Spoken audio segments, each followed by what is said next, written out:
folks and fellas. And if you like this academic contents what I'm showing right now, please do subscribe, hit the like button, and hit the notification bell for more updates. So without further ado, I would like to welcome you all to this subject, which is the literary criticism for the academic year 2021-2022 for the first semester. So, what is literary criticism? It refers to the act of interpreting and studying literature and literary pieces of art from certain authors. So we get to see things and we get to analyze the literary pieces made by some important authors. Okay? So a literary critic is someone who argues on behalf of an interpretation or understanding of the particular meaning or meanings of literary text.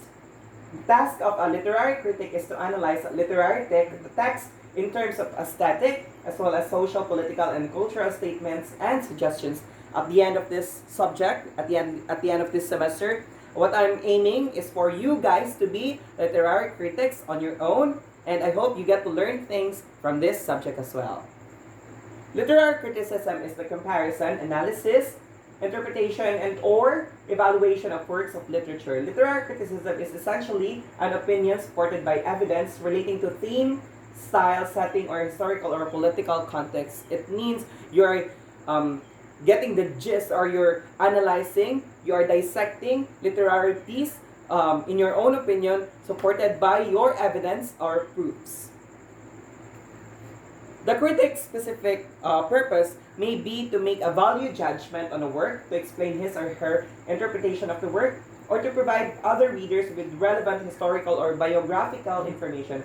Thus, the critic's general purpose in most cases is to enrich the reader's understanding of the literary work. So, if you get to critique some literary piece and some people would get to read your opinion or your critic, then they will get to see things from your own perspective, from your perspective, and they get to learn something from you with regards to the critic that you have made. It focuses on close reading with sensitivity to the words and their various meanings. It searches for structures, patterns, imagery, motifs, and figurative language. So that's what we will be dealing with when we critique or criticize a certain literary piece.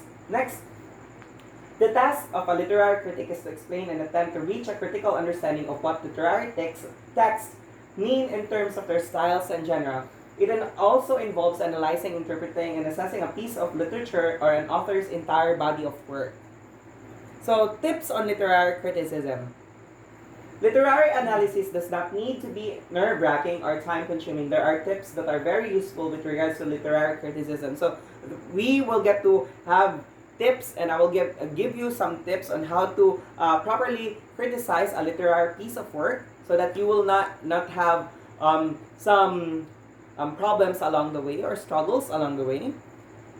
Number one, the first tip is it is easier to find criticism on works of authors from the past than on works by contemporary authors. When you say about this, it's very much important, or you get to get more information, or you get to criticize better from past works of art rather than the contemporary works of art from the contemporary authors. Because when you say past authors, someone has read already or has given their own opinion, so you get to read that one and you get to enrich your own understanding, and you get to have your own comprehension of what the literary piece is all about. So it takes time for a body of critical writing about an author or literary work to grow. The second tip is it is easier to find criticism on works by well-known authors than on works by those not so famous. So what we will be literary criticizing is, of course, those works from famous and popular authors and not those from not well-known authors. Third, larger works like novels and plays seem to attract more critical attention than individual short stories, essays, or poems. So we will be dealing more of novels along with this subject. So brace yourself, because we will get to dissect lots of novels. So more strictly construed, the term covers only what has been called practical criticism, the interpretation of meaning, and the judgment of quality. So that's what we will be doing interpretation of meaning, and the judgment of quality.